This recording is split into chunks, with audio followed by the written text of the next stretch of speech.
इन पेट भर संतों ने, ऋषियों ने, गुरुओं ने क्या सोचा कि इन एक धंधा और दे जा जिसका मरे है यो स्त्री या पुरुष। उनको ये कहने लगे, इनके पास कोई मोक्ष मार्ग तो था नहीं कि इसका कल्याण हो जाए बेचारे का। तो वो यूं कहने लगे, तुम इन सारी राख न डाल के और गंगा में बहा दो। अब गंगा में, दरिया में डालने पाछे वो कितना का कित जाएगा, उसका भूत ने बेरा पट्टा ना कौन सी तेरी थी, तो वो कहते यहाँ से चाल जाएगा कि तो और नहीं तो कदे वो शहर से पट्टियाँ भरेगा, कदे घर का आगे आ जाएगा और कभी शमशान घाट में रहेगा, वो यहाँ फिर हमने दुखी करे।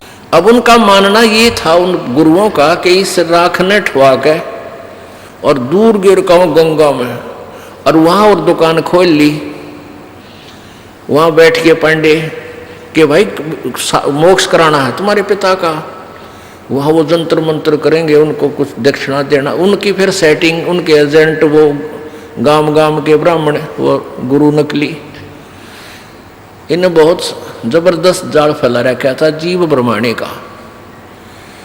तो वहाँ फिर ये अस्थि ठाण का प्रोग्राम शुरू हो गया।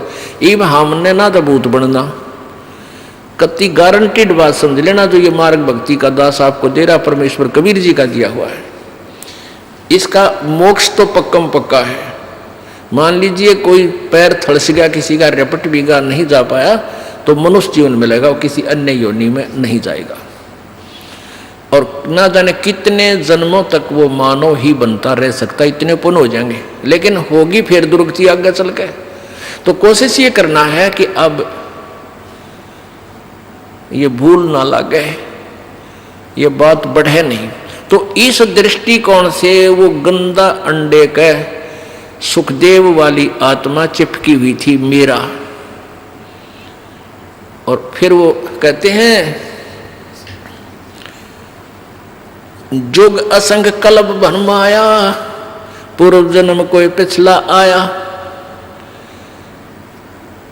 जहां एक सुख क्या तरवरता क्या, शिव को आसन तावा रख्या। जहां एक गंध अंड तिस माही, तिस जानत है समर्थ साई। यानी पूर्ण परमात्मा ही इस विधान को जान सकता है। संग जुग असंग कल्प भरमाया, जुग असंग कल्प भरमाया, पूर्व जन्म कोई पिछला आया। पूर्व जन्म का कोई संस्कार उस मालिक के विधान अनुसार आ गया, उसको वहां गंदे अंडे में पड़ा होना था, और पार्वती और शिव जी का वहां संवाद यानी भक्ति का विचार विमर्श होना था। अब क्या बताने लग रहे हैं, वो गंदे अंडे के खोगड़ में पड़ा हुआ था, उस वृक्ष के चौथे स्थान में, बिल में, खोगड़ बोले उसको देसी भाषा में, उस खोगर में वो गंदा अंडा था, और पार्वती को भगवान शिव जी ज्ञान सुनाना शुरू कर देता है। चंद्र लगन में सूरज लगाओ, सूरज सुर को खम बंद खमाओ, गौरी आदि गणेश मनाओ, हो किलियम किलियम ध्यान लगाओ। आदि गणेश मनाओ, नोट दिस गणेश। यानी ये बहुत गूढ़ ज्ञान है, कुछ दिनों समझ में आओगे। अब तो हम सीधे आपको मंत्र सिंपल सा बताते हैं, इसका गहराई बाद में पता लगेगा आपको कुछ दिनों के बाद, जब बार बार ये ज्ञान आपको सुना जाएगा। प्रथम मूल कमल को जानो, चतुर्पंखड़ी लाल बखानो। दूजा स्वाद चक्र को देखो, श्वेत वर्ण रंग सुरत विवेको। सट पंखड़ी प्रीत परेवा, सट पंखड़ी पीत परेवा। ता बसत कंदरत देवा, जावा हरा हरदुन होई। तावा नाम सुमरियो सोई। अब सुन नाभ कमल सुरतालम, जामे ओ मंत्र कमालम। जहाँ अष्ट पंखड़ी राजे, ब्रह्मा सावत्री जहाँ साजे। ऊपर मनसा कमल मुरारी, तावा विष्णु ना त्रिपुरारी। जहाँ लक्ष्मी सहित विराजे, तावा हिरियम हरियम साजे। अब सुन हृदय कमल कमालम, तावा द्वादश दल का ख्यालम। तावा शिव शक्ति विराजे, सोहम नाद अनंतुन गाजे। ऊपर षोडश कमल समूला, तावा नाम श्री रंग तूला। दो दल कमल परे खो ध्याना, ब्रह्मरंद्र की घाटी जाना। बंकापुर बंकी है नगरी, घाट बाट कुछ पंथ न डगरी। घाट बाट नहीं तासिके अवगत नगर निदान, सतगुर के प्रताप से कोई पहुंचे संत सुजान। तिरकुटी कमल पर महल एक न्यारा, योजन एक सहंस विस्तारा, जा में बसे ये निरंजन जोगी, खाए न पीवे सब रस भोगी। पराशक्ति जा की है रानी, संग कल्प जुग अकल निशानी। सूरत शब्द की लागे डोरी, ता में कुछ अमर वही ताते कुछ अमर वही गौरी। अब जो मंत्र उसने बताया था भगवान शिव ने पार्वती गौरी को, तो उसका उसमें ध्यान लगा, लो लगी तो कुछ अमर हुई वो। अब ज्ञान बता रहे हैं गरीबदास जी अपने सत्र का। संख असंखों जन्म पूर्व ले, गंध अंड तन काया भूले, जोग संजोग मिले जद आई, शिव गौरिज को शिव गिरजा को कथा सुनाई। सुनत ज्ञान अब अनभय पद बाणी, अंड फूट चेतन भय प्राणी। कोट कोट जन्मों के कर्मा, दमन किए चीने निज गर्मा। ऐसा ज्ञान अगम गौराया, पर जामी चेतन हो आया। चेतन हो कै भर्या हुंकारा, शिव योगी मन माय संवारा। अब सुखदेव जो है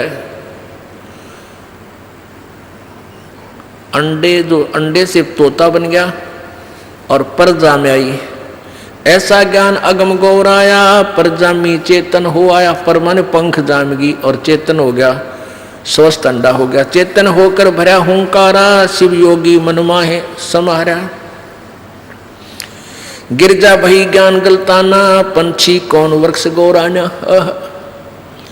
कि पार्वती तो या अपने ध्यान मगन होगी या बोलती है कोना, और ये पक्षी की तो बोला वो नो देखा, वो देखा तो इतना मुंह उड़ गया कि वो उतने समारेगा। अजर नाम चीन्या पद भारी, उड़ गया सूटा पंख पसारी। वो सूटा माने सुआ, वो तोता उड़ गया पंख पसार कर खकाट ठा गया। शिव योगी जद बहा चचाना, पंछी सुना पक्षी सुना हमारा ज्ञाना। ज्ञान का चोर जान ना पावे, पंक्षी तन तज उदर समावे। ज्ञान का चोर जान ना पावे, पक्षी तन तज उदर समावे। ब्रह्मा विष्णु ध्यान धर आए, शिव योगी को बेग बुलाए। अब शिव जी ने ब्रह्मा और विष्णु को भी बुला लिया। ब्रह्मा विष्णु ध्यान धर आए, शिव योगी को बेग बुलाए। आनंद वचन कहे त्रिपुरारी, सुन हे बचन व्यास की नारी। यहाँ एक चोर हमारा आया, तुमरे उदर आन समाया। माता बोले बाणी निक्की, हमको खबर नहीं तन जी की। 12 वर्ष रहे तन माही, लगी समाधि ध्यान दुनताही। ब्रह्मा विष्णु महेश्वर देवा, सुन पक्षी तू ज्ञान परेवा। बाहर आओ बचन सुन मोही, तुमरा नाश कभू ना होई। शिव को सुखदेव से कहा, मानो बचन हमार। उत्पत्ति पर ले मेटे हूँ, चरण कमल दीदार। बोले पक्षी बचन बिचारी, माता को सुख दीने भारी। माता कहे पुत्र सुखदेवा, गर्भियो निमत आओ बेवा।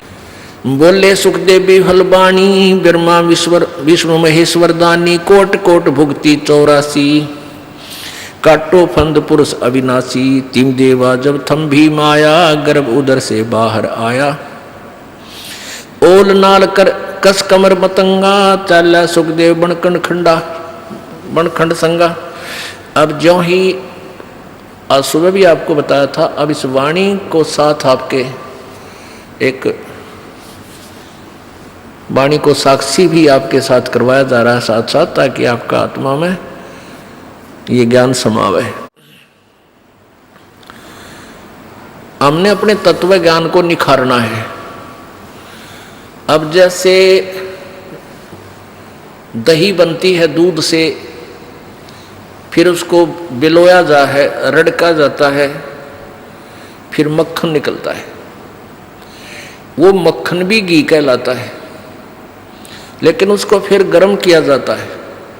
गर्म करके उसको फिर जो ओरिजिनल घी होता है उसके ऊपर कुछ मैल आ जाता है, उसको बाहर निकाल दिया जाता है। उस पहले वाले घी में था तो वो भी घी, लेकिन उसमें वो क्लियर नहीं था, शुद्ध नहीं था। उसको शुद्ध करने के लिए गर्म किया गया, उसमें जो मैल था वो बाहर फेंक दिया और शुद्ध रख लिया। तो ये सारा ज्ञान है, मक्खन है। जैसे वेद हैं, पुराण है, गीता जी है, ये जो भी ज्ञान है ये सारा मिलकर घी है, लेकिन है ये मक्खन। अब इसको शुद्ध किया जाएगा और शुद्ध करके फिर ये वो ओरिजिनल घी रह जाएगा, फिर कदे खराब नहीं हो। इस करके इसको निखारा। पहले सारा ही बताया जा रहा है, सारा ही दिखाया जा रहा है, ये सब कुछ। ये क्या वो जानते हैं, ये कितना बोलते हैं, इनकी भक्ति कहाँ तक है, इसको ये किसको मोक्ष मान रहे हैं, और फिर वो वास्तविक घी ये सब निकाल दिया जाएगा। वो ओरिजिनल, वो शुद्ध घी रह जाएगा। वो हमारे काम का और कभी खराब नहीं होता। अब 12 क्या होता है कि 12 वर्ष तक सुखदेव माँ के पेट में रहा और तीनों देवताओं ने आके उनसे कहा कि व्यास की पत्नी, आपके पेट में हमारे ज्ञान का चोर है। वैसे ये शॉर्टकट में बता रखा परमात्मा ने वाणी में।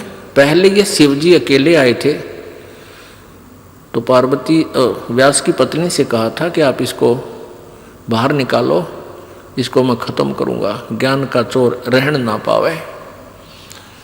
तब उन्होंने कहा था व्यास जी ने कि भगवान, आप एक तरफ तो इसको कहते इसने ज्ञान सुन लिया मेरा, ये अमर हो गया, फिर मारोगे कैसे? तो भगवान शिव जी चले गए। फिर ये 12 वर्ष तक रहा माँ के पेट में। फिर ब्रह्मा विष्णु महेश ने सोचा कि ये तो भाई बात बिगड़ेगी, सारी व्यवस्था बदल जाएगी 12 वर्ष तक, या तो एक रॉन्ग परंपरा रॉन्ग प्रोसीजर हो गया। 9 महीने में माताएं दुखी हो जाती हैं, बच्चे को पेट में रखकर ये 12-12 वर्ष कैसे रख पाएंगी? इस परंपरा को खत्म करने के लिए सुखदेव की पत्नी के पास आए।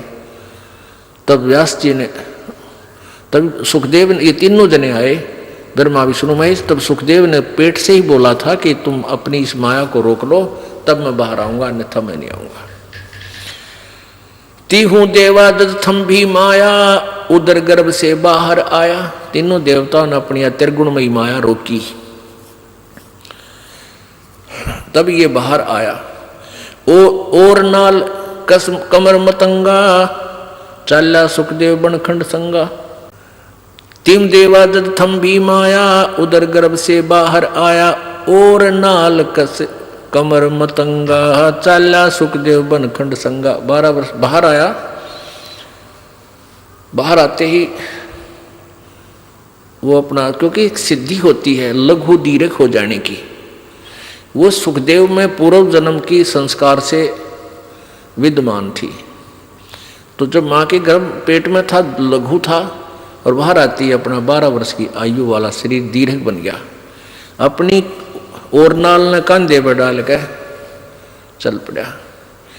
पुत्र पुत्र व्यास कर टेरे, माया मोह कुछु नहीं मेरे।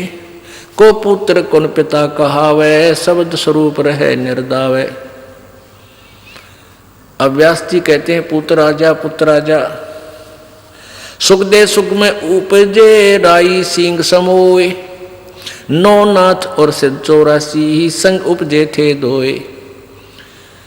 अब इन देवताओं ने कही थी कि मैं इतनी देर माया रोक सकते हैं। ब्रह्मा विष्णु महेश ने कहा था हम अपनी माया को, अपनी त्रिगुणमयी माया को हम इतने देर रोक सकते हैं, फ्रिक्शन ऑफ सेकंड, इतना समझ ले।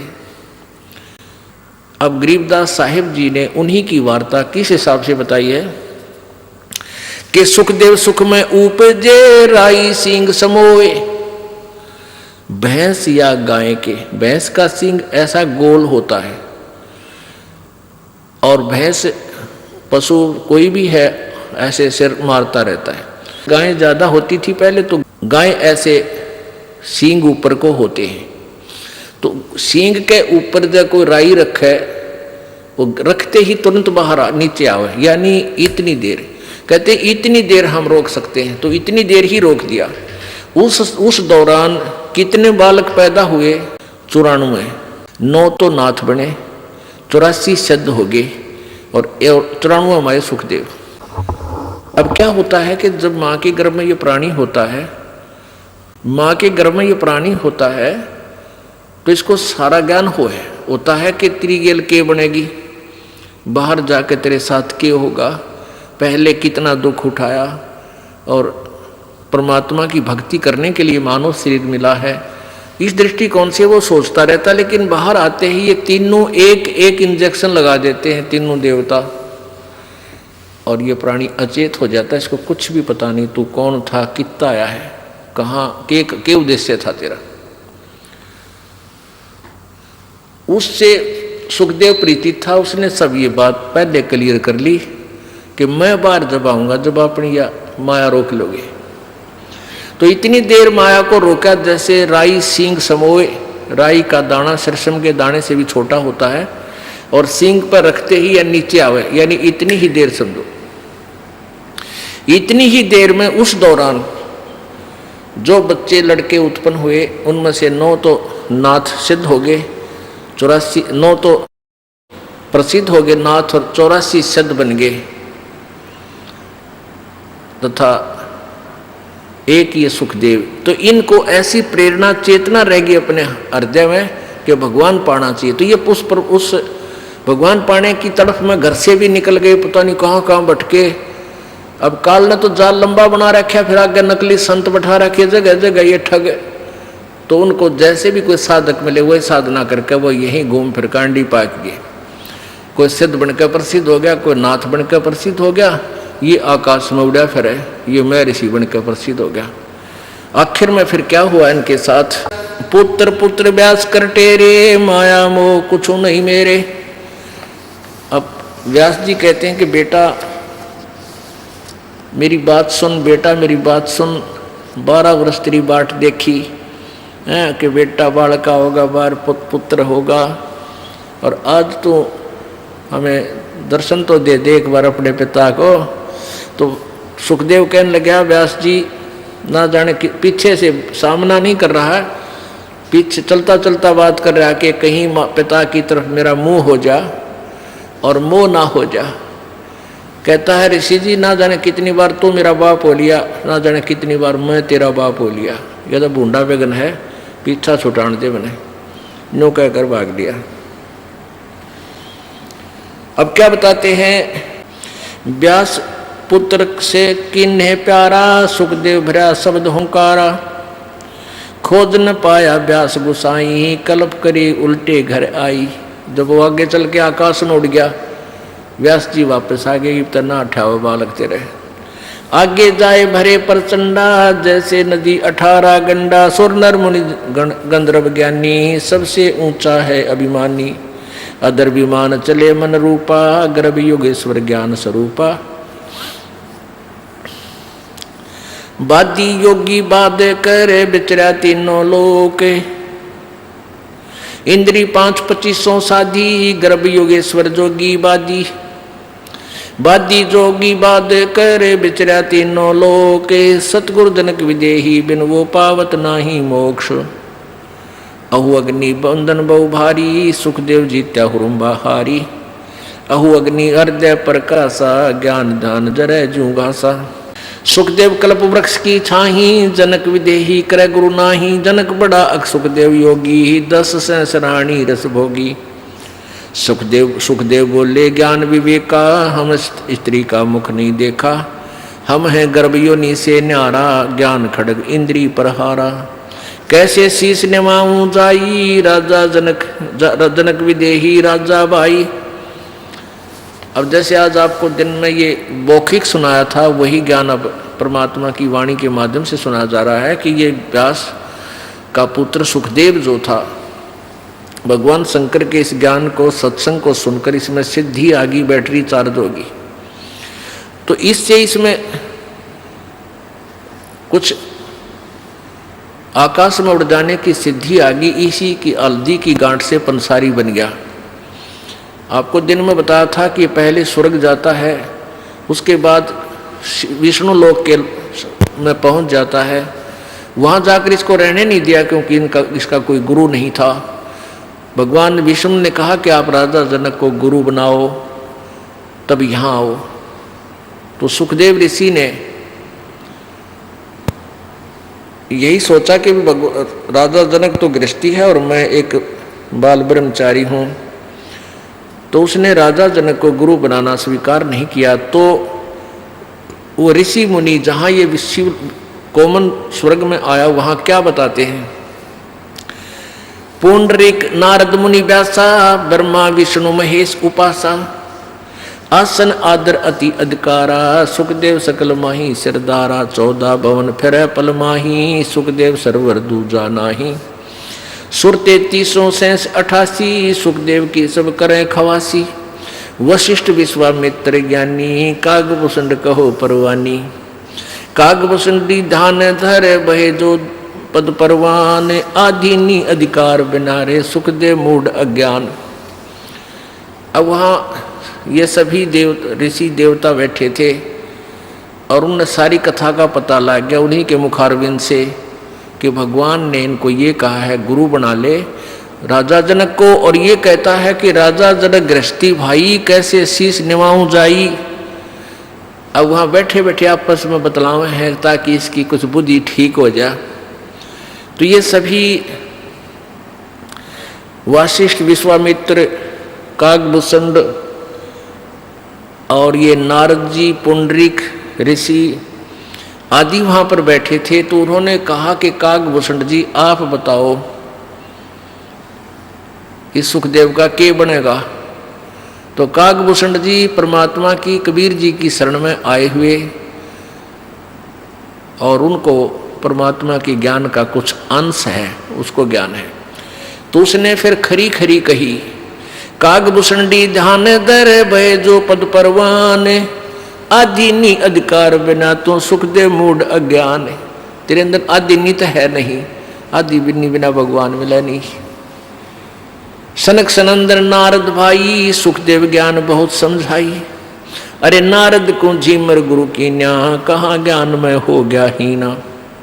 बोले ब्रह्मा विष्णु महेशा सुखदेव नहीं ज्ञान परवेशा। अब ब्रह्मा विष्णु महेश फिर कहने लगे कि तेरे अंदर ज्ञान का छींट भी नहीं लगी है, अध्यात्म ज्ञान से तू परिचित नहीं है भाई, इसलिए आकड़ पाड़ रहा है। बोले ब्रह्मा विष्णु महेशा सुखदेव नहीं ज्ञान परवेशा चिन्या नहीं पुरुष अविनाशी सुखदेव गर्भ योनि के वासी। जब तक तू सत भक्ति नहीं करेगा तब तक तू 84 लाख योनियों में भ्रमता रहेगा। जनक विदेही करो गुरु सोई गर्भ योनि से छूटो तो ही। जनक विदेही गर्भ से न्यारा सुखदेव गर्भ योनि अवतारा योनि संकट देह कहाई गर्भ योनि आगे है भाई। गर्भ योनि है मान बढ़ाई सो सुखदेव तू माहे बसाई।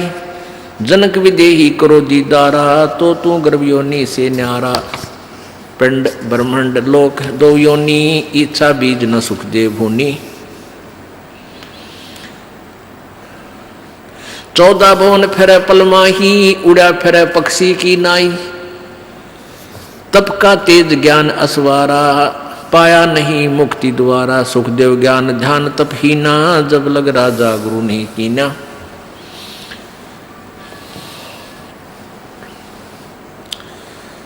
अब राजा जनक के पास गए तो आपको कथा सुनाई थी। अब पहले एक प्रसंग और आता है कि जैसे अभी आपने प्रसंग सुना कि नारद ने झीमर गुरु की ना और क्या ज्ञान में हो गया हीना। अब ये झीमर कौन था। अब यहां प्रसंग आ जाता है कि भाई गुरु होना चाहिए। ये नकली संत हमने न्यू भरमावे हैं कि भाई गुरु होना चाहिए और किसाए हो गुरु बना ले, अब बस अपना भक्ति कर ले, गुरु बिना मोक्ष नहीं होता। लेकिन ये भूल जाते हैं कि पूर्ण गुरु बिना बात नहीं बने। अब यहाँ क्या बताते हैं कि एक झीमर था। झीमर कहे वैसे मछियारे ने।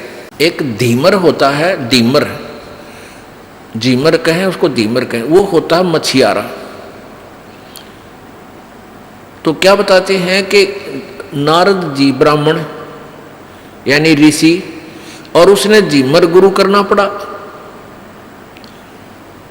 और उसका कहते हैं उस गुरु झिमर गुरु बनने से भी स्वर्ग तक जाने का ब्योंत बना। अब यहां वो नकली गुरु ये कह देते हैं भाई नारद ने झिमर गुरु बनाया था तो गुरु ही होना चाहिए, ये सुल्फा पाठ भी मारेंगे चलम का डूंडा ठा दे कहा भाई गुरु होना चाहिए कि साय हो नाम जाप कर ले भक्ति करे।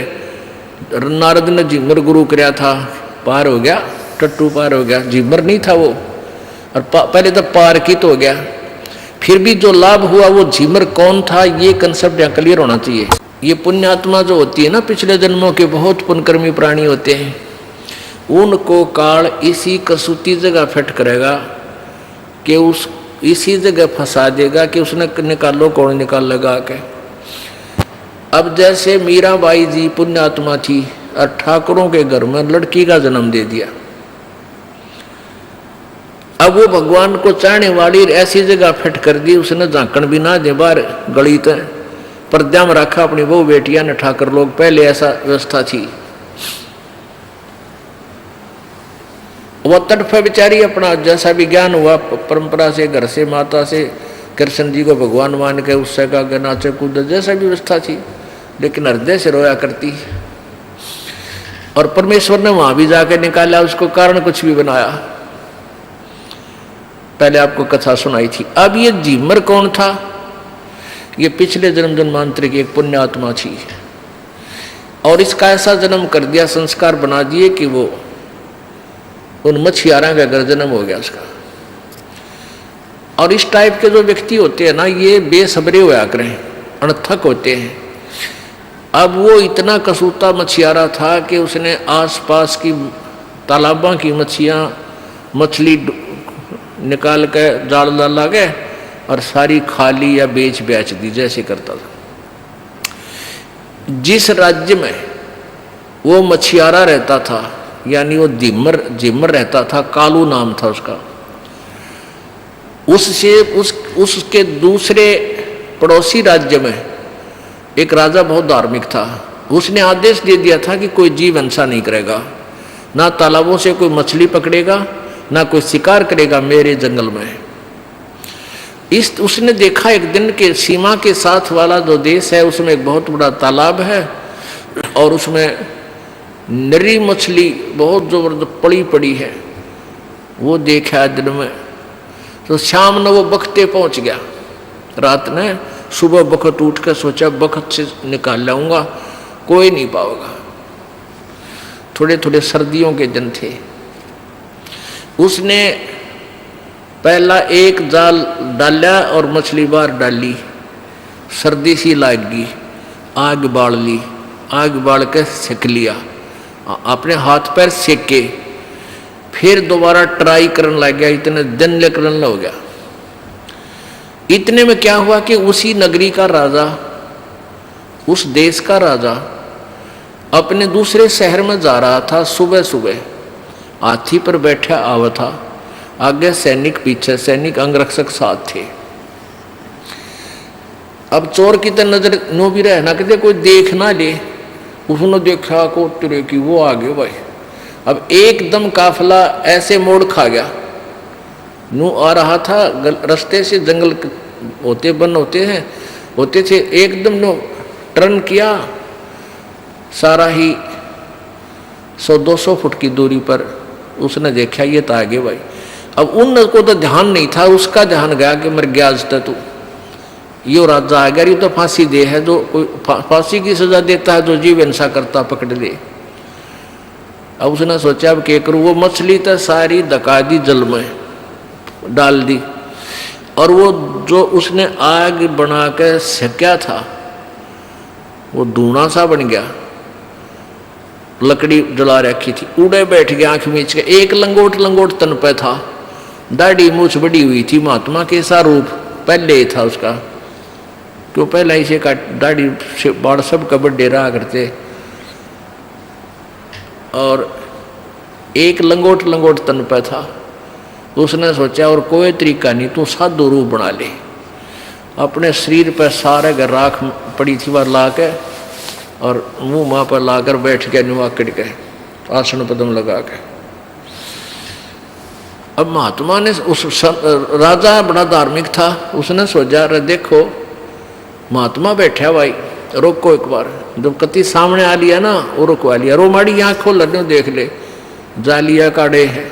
वो जब सामने वो रोक लिए, राजा नीचे उतरन लग गया, वो ला के पैड़ी सी हाथी पे सीढ़ी ला के, वो जान गया काज मर गया तू भाई।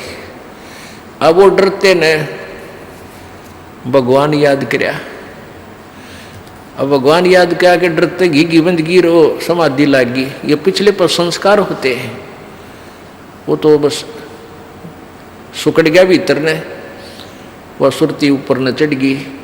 राजा आया, प्रणाम करया, राम राम करी, ना बोलिया कि मैं डरता ना बोला। तो राजा ने सोची वे संत साधु को गणा नहीं छेड़ना चाहिए। प्रणाम करया, राख ठाई, माथे गलाई, चरण छुए और 5-7 सोने की मोहरें वो दूने पर बैठ करके राजा चल पड़ा। अब उसकी चढ़गी सुरती, डरते कि कुछ पिछले संस्कार होते हैं पुण्यात्माओं। अब उसकी पत्नी ने सोचा, जीमर की ने, कि आज वो न्यू कह था मैं दूसरे राजा के तालाब से मछली पकड़ के ले आऊँगा, और वो तो वहाँ कहते हैं वो निषेध है मछली पकड़ना, कहीं तेरा पति पकड़ ना लिया हो। वो गई, उसने देखा वो तो बैठा नो आसन पद्म लगा कर समाधि चढ़ रही। अंदर देखा नज़ारे ऊपर के, दोपहर होगी, वो बैठा वहीं पर। उसकी पत्नी ने जाकर उसके पाछे तुम्हारा ऐसे दोनों हाथों का 2 हथड़े, और ने बोली तू आड़े बैठा रहेगा, बालक तन्ना खावेंगे। बन गया कि बाबा जी। उसने ने सोची, ने बोला जी मैं तो आज आया था, आज आया था मैं तो आज आया। उसने सोची वो राजा के जो है सेवक लाग गए इतने गड़न।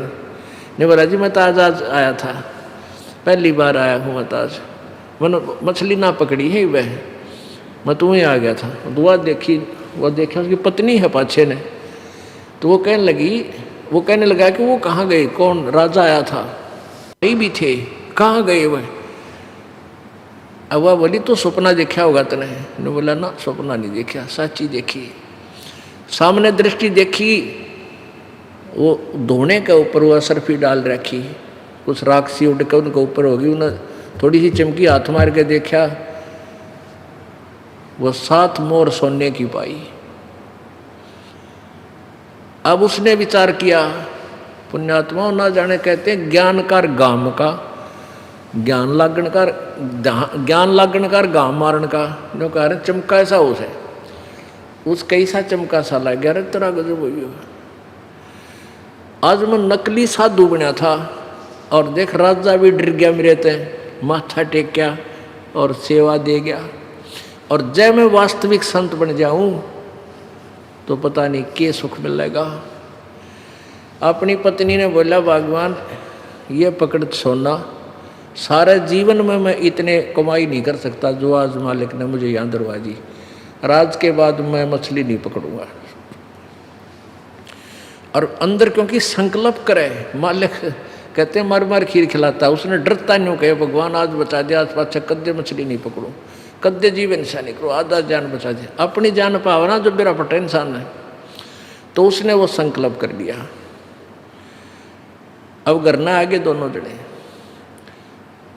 वह कहते हैं 3 लोग से तरपतना यो मन भोगी खसिया। उसकी पत्नी बोली क्या हो गया, सोना इतना तो ठीक है ले मिल गया, लेकिन काम करे बिना ना सरा कर जा, मछली ला पकड़ गए। वो सुबेरा रोटी बांध दे, वो गेर का जाड़ कंधे पे जा बैठा किसी की शीशम का नीचे, अरण्यों करे भगवान, हे परमात्मा आप कैसे मिलोगे, हे भगवान मैंने बहुत पाप कर लिए, हे परमात्मा आप कैसे मिलोगे, मैंने यूँ भी ना पता आप मिलोगे कैसे, मैं वही विधि अपना लूँगा। अब रोज जा रोटी खा के खाली जाल उल्टा ले आवे, घर में लड़ाई रोज हो। अब कहते हैं परमात्मा सौछल छिद्र मैं करूं अपने जन के काज। वो पूर्ण परमात्मा आए एक साधु रूप में, उनसे बात करी और कहा बेटा क्या चाहता है। कि भगवान महाराज जी मैंने भगवान परमात्मा पाने की कोई रास्ता बता दो, मैं बहुत पापी प्राणी हूँ। वो पाप मुझे आज दिखाई देते हैं जो मैंने अपने जीवन में कर लिए। तो परमात्मा ने कहा बेटा यो मंत्र जाप कर्या करें। कहते हैं सो हम शब्द हम जग में लाए, सार शब्द हम गुप्त छुपाए। यो एक मंत्र उस जीमर को दे दिया परमेश्वर ने। अब परमात्मा ने किसी को तो टायर दे रखा है, किसी ताई स्टीयरिंग पकड़ा रखी है कि इनकी रुचि बनी रहे। एक के खिलौना दे रखा है, उससे कुछ लाभ इनको होता रहा थोड़ा बहुत। तो ऐसे अब कालू झिमर उस परमात्मा द्वारा दिए गए मंत्र का जाप करता था। अब नारद जी को श्राप दे दिया कि 84 लाख योनियां भोगेगा। तो उसको बताया गया कि भी तू कैसे तेरा छुटकारा हो कि सुबह सुबह जा और सुबह इस दिशा में जाएगा, नारद जी को कहा, और सामने जो व्यक्ति प्रथम तुझे मिले उसी को गुरु बनाना। अब नारद जी जब सीधा जा रहे थे, सामने वो जीमर आ गया। लोग तो फिर भी जीमर ही समझ रहे थे, पर वो जीमर का काम कर नहीं था, वो धीमर नहीं था उस समय। लेकिन यह फीत के उतारे समाज बहुत दूर देर तो उतारे है। अब जैसे कोई सरपंच बन जाता है और उस योजना में या अगली योजना में वो फिर दोबारा सरपंच नहीं बनता, तो आजीवन उसको सरपंच की मोहर लाए रहा करें, हालांकि वो सरपंच नहीं होता उस समय। ऐसे ही वो धीमर नहीं था, फिर भी लोग उसको जीमरा कहा करते हैं जाति के आधार से। तो नारद जी देखा कि सामने गया तो वो जीमर पाया, अकड़ा इसने के गुरु बनाऊंगा, वापस आ गया। अगले दिन सोचा कल जाऊंगा, कल सुबह फिर गया, फिर वो ही मिला गया। तब उसको बताया, नारद को बताया गया कि इसको चरण छू ले, न तेरी शायद से। तब उस नारद को ने उसी को गुरु बनाया जो सामने नजर आया। तो उसने नारद को फिर ज्ञान बताया और हमने काम बिगाड़े हैं। उस जीमर को भले ही आदेश नहीं था कि नाम देने का, उसने उसको गुरु बनकर उसको उपदेश दे दिया। और जितनी राहत नारद जी को मिलनी थी वो राहत भी उस धीमर द्वारा दिए गए उपदेश से, यानी पूर्ण परमात्मा के द्वारा ही बैटरी चार्ज्ड उस कालो नामक धीमर से उसका कल्याण हुआ। कितना कल्याण, ये इनका कल्याण ये है स्वर्गता ही पहुंच जा, इतना ही कल्याण ये मानते हैं। तो पुण्यात्माओं, ऐसे हमने इस प्रत्येक कंसेप्ट को क्लियर करना है, क्योंकि इस मक्खन को गर्म करके शुद्ध घी बनाना है। अब शुद्ध बनेगा ये इस तत्व ज्ञान से, परमात्मा की वाणी से। इसके अंदर 4 वेद, 18 पुराण, 11 महाभारत, गीता जी, कुरान और बाइबल, और इनसे आगे का ज्ञान भी इस सूक्ष्म वेद में है, जो ये सच्चिदानंद घन की वाणी है। अब सुखदेव को मान्यावत कल्पना छाड़ी, सुखदेव लगी लगन जद गाड़ी। सुखदेव छाड़ी मान बढ़ाई, जनक विदेह की गुरु जाई। बोले जनक विदेही राजा, इंद्री दमन करी किस काजा। ब्रह्मानंद पद लख्या न तो को, ऐसा दर्शत है सब मोको। सुखदेव सुनो व्यास के पूता, इंद्री लार लगी संजूता। मन गुण इंद्री कर्म न जाने, व्यास पुत्र तू ज्ञान दीवाने। इंद्री कर्म लगाओ किसके, जीव्या लेप नहीं मधुरस के। नैन पटल में ईश्वर भागा, देखे सकल रूप अनुरागा। हाड चाम तन खाल खलीती, या सुख दे तू माया जीती। भग में बिंद बिंद में देही, चीन नहीं शब्द स्नेही।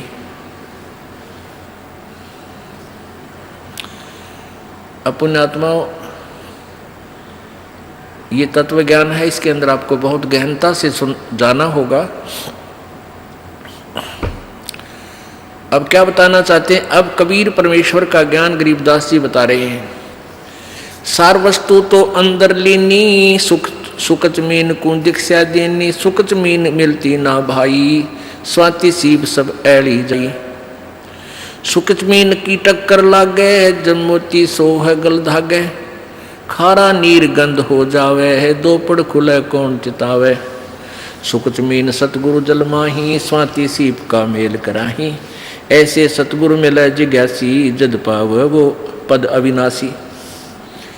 सुख जमीन सतगुरु हो आया, जिन ये भेदी भेद बताया, क्रम कुसंगति खारा नीरा, मोती खंड होत नग हीरा, बैरागर धम गिरती पावे, चलता हीरा तुरत लखावे, धम गिरती हीरे को जने, यूं सतगुरु लावे चोट निशाने।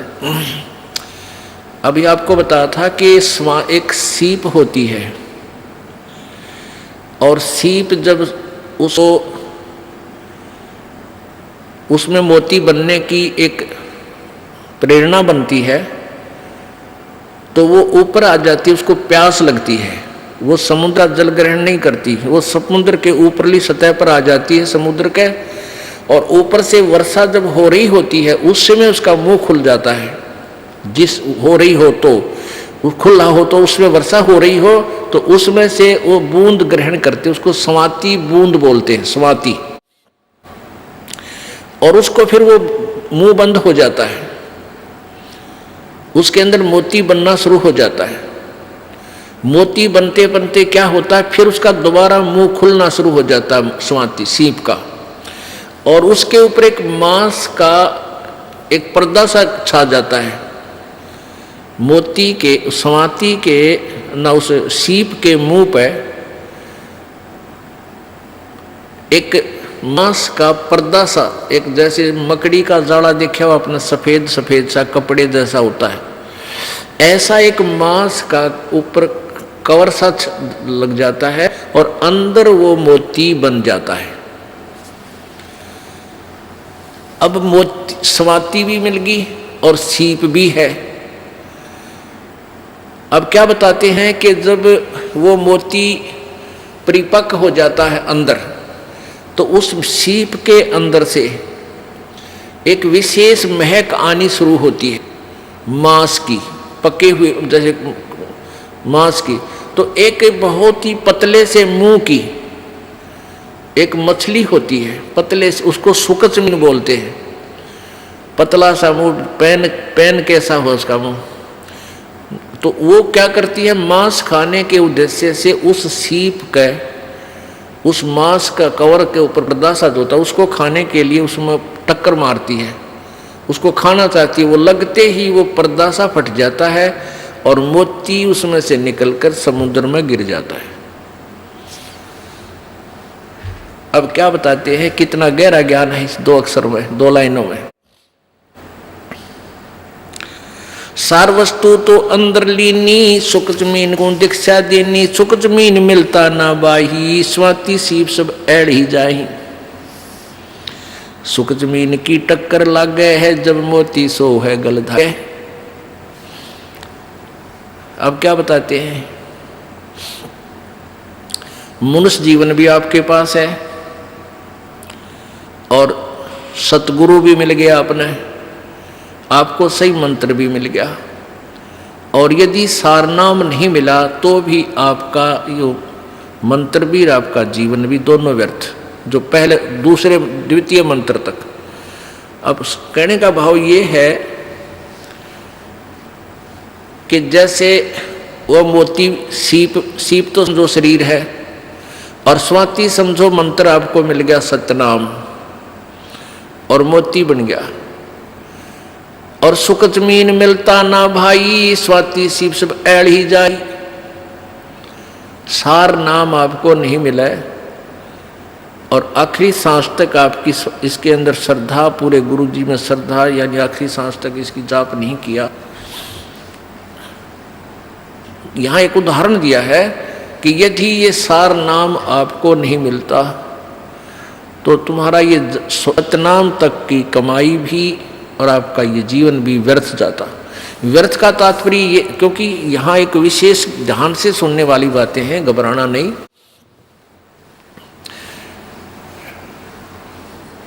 अब जैसे आपको सतनाम मिल गया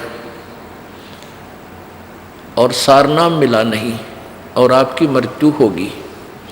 पहली बात तो ये है कि परमात्मा उस प्राणी की मृत्यु नहीं होने देगा। कबीर भगवान के हाथ में पूरी कलम है। जमजो राजा से डरे मिटे कर्म के लेख, अदली अदल कबीर हैं, असल कबीर हैं ये कुल के सतगुरु एक। ये नहीं आपके जीवन नहीं जाने देंगे, पूरा काम करके और तब आपको यहाँ से फारिग करेंगे। ये इनकी समर्थता है। और जो बकवाद करते हैं, नाम भी ले रहे हैं, सही ठिकाना यानी सही श्रद्धा से नहीं है, वो जा भी सकते हैं, वो फिर परमात्मा उनको पकड़ नहीं करता। भक्ति भी करते हैं, श्रद्धा ठीक नहीं है, पूरी नहीं बन पाई है, तो मृत्यु भी हो जाएगी। तो उनको फिर वैसे तो व्यर्थ हुआ क्योंकि सारनाम मिला नहीं, लेकिन फिर भी वो ऐसा व्यर्थ नहीं होगा जैसे औरों का होता है।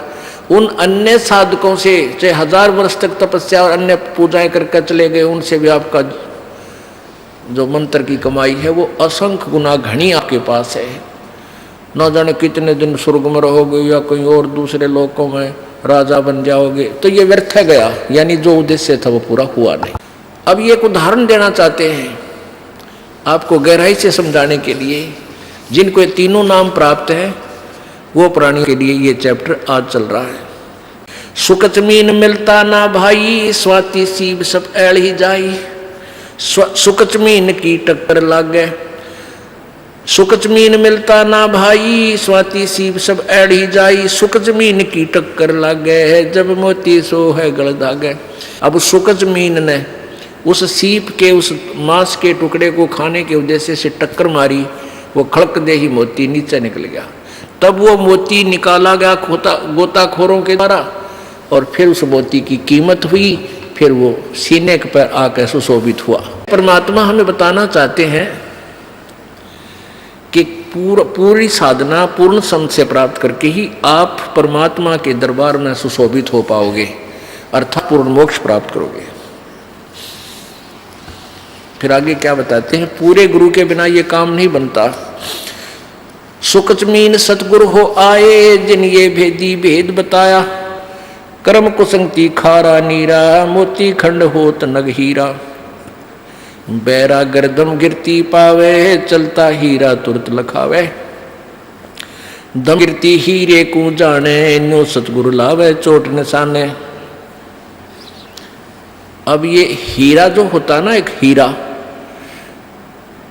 ये पत्थर में बन जाता है, पत्थर में होता है, पहाड़ में, और इसकी इतनी ताकत होती है इसमें, ये कुछ ऐसी गर्मी पाकर के वहाँ पहाड़ की, और ये पत्थर को फोड़ता उसके अंदर से चल चल चल करता हुआ चल पड़ता है, जिधर भी इसकी दिशा बन जाती है। तो पहले राजा लोगों के पास एक धम गिरती होते थे। धम गिरती वो क्या होती, उनके अंदर एक ऐसी कॉमन सेंस होती है, ऐसी उनकी सुरती लगती थी, वो ध्यान से यानी अपनी ऐसी सुरती को पत्थर से पहाड़ पर तचा देते थे कि वो हर उस पत्थर की उस हीरे की दिशा को बता देते थे कि ये इधर को चल रहा है। अब जैसे उनके पास बैठ जाते पहाड़ के, और उस आवाज से अंदर हो रही आवाज बहुत गहरे, किसी को नहीं सुन रही वो बाहर, उसकी सुरती उससे कनेक्ट हो जाती, और वो फिर सुनता है ऐसे कान से लाकर कि वो इधर उसकी दिशा है, वो बता देता इधर आ रहा है, इस स्पीड से आ रहा है। तो आगे जाकर राजाओं से बता देते थे कि यहाँ एक खोद दो, इसको गड्ढा इस पहाड़ के बीच में या खुदाई करवा दो, ये वहाँ तक इस समय में पहुँच जाएगा।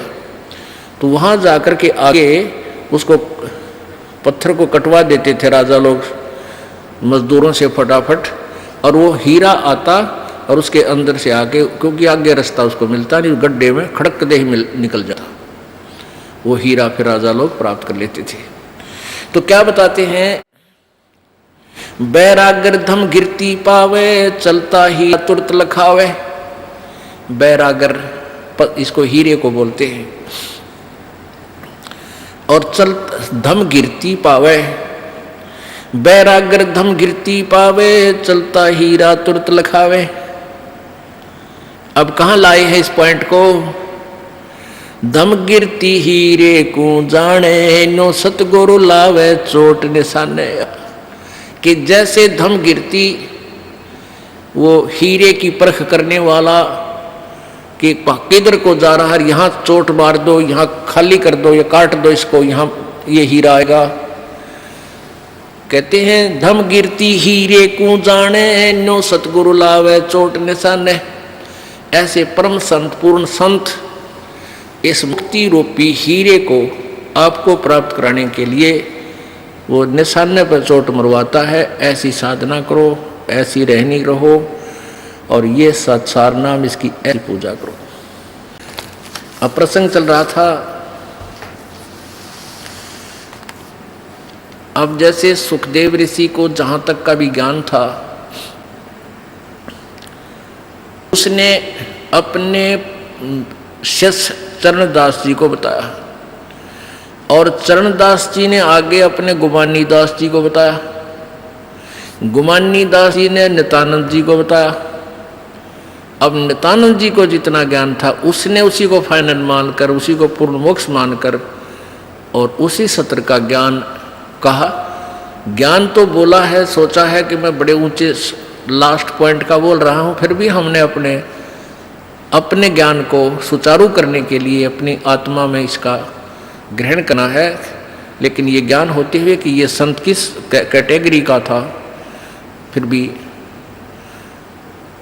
प्रेरणात्मक जो ज्ञान है वो सबका मिलता ही होता है।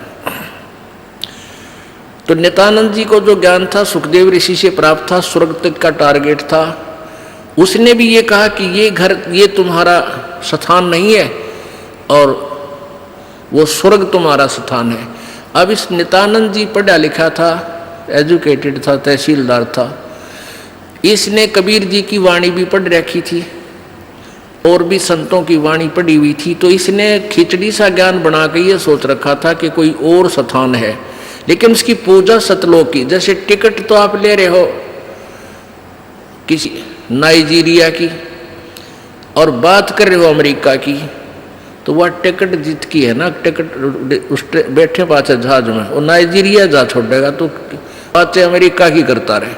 तो जो साधना जो मंत्र उसके पास था वो स्वर्ग तक का था और सुनी सुनाई बातें उसने ऊपर की भी कहने की चेष्टा की। अब यहाँ उनकी वाणी में फर्क आ जाएगा।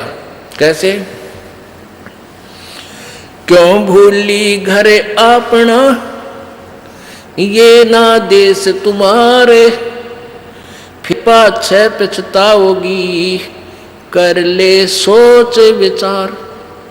अब नित्यानंद जी अपनी हमें सबको समझाने के लिए अपनी ही आत्मा को प्रेरित करके कह रहा है कि ये तुम्हारा घर नहीं है, ये स्थान तुम्हारा ठिकाना नहीं है, ये मृतलोक है, सबने जाना है। तो क्या बताते हैं? बिन सतगुरु ना पाइए घर अपने की राह, संतों शरण लाग के सूरत सबद समा। बिल्कुल ठीक। फिर आगे देखो, अब यहाँ कच्चापना होगा भाई। संख असंख्यों कोश है तेरे पिया का देश, एक पलक में पाइयो ले सतगुरु उपदेश। यहाँ कच्चापन आ गया इनकी वाणी में, ज्ञान नहीं, अनुभव नहीं, सुना सुनाया। संख असंख्यों कोश है नहीं। गरीबदास जी ने परमेश्वर कबीर जी की महिमा को कैसे बताया है कि वो फिक्स बता दिया, जो क्योंकि वो वहां से आए हुए महापुरुष थे। अब क्या बताते हैं? 16 शंख पर हमरा तकिया, गगन मंडल के जिंदा, हुक्म हिसाबी हम चल आए, काटन काल का फंदा। इन्होंने फिक्स बताया कि 16 शंख कोश पर हमारा स्थान है सतलोक, और हम ऊपर की सैर सपट्टे यानी ऊपर जाने वाले, यहाँ भ्रमणे वाले महात्मा नहीं है, यहाँ इधर उधर भ्रमण करने वाले हम जिंदा नहीं है, महात्मा नहीं है। हम तो गगन मंडल के जिंदा, यहाँ से चलकर हम श्लोक डट्याग्रह उधर सैर सपट्टा करते हैं, यहाँ का नहीं करते। 16 शंख पर, 16 शंख कोश पर हमारा सतलोक है। ये क्या कह रहे हैं? शंख शंखों कोश है तेरे पिया का देश। ये स्वर्गग्रह है यहाँ पर, और ये बात करे सतलोक की, शंख शंखों कोश बता रहे हैं। तो यहाँ गड़बड़ेशन हो जाती है, लेकिन फिर भी अब यह मक्खन है, ये भी अच्छे विचार हैं महापुरुषों के, लेकिन ये मक्खन है। अब इसको शुद्ध किया जाएगा।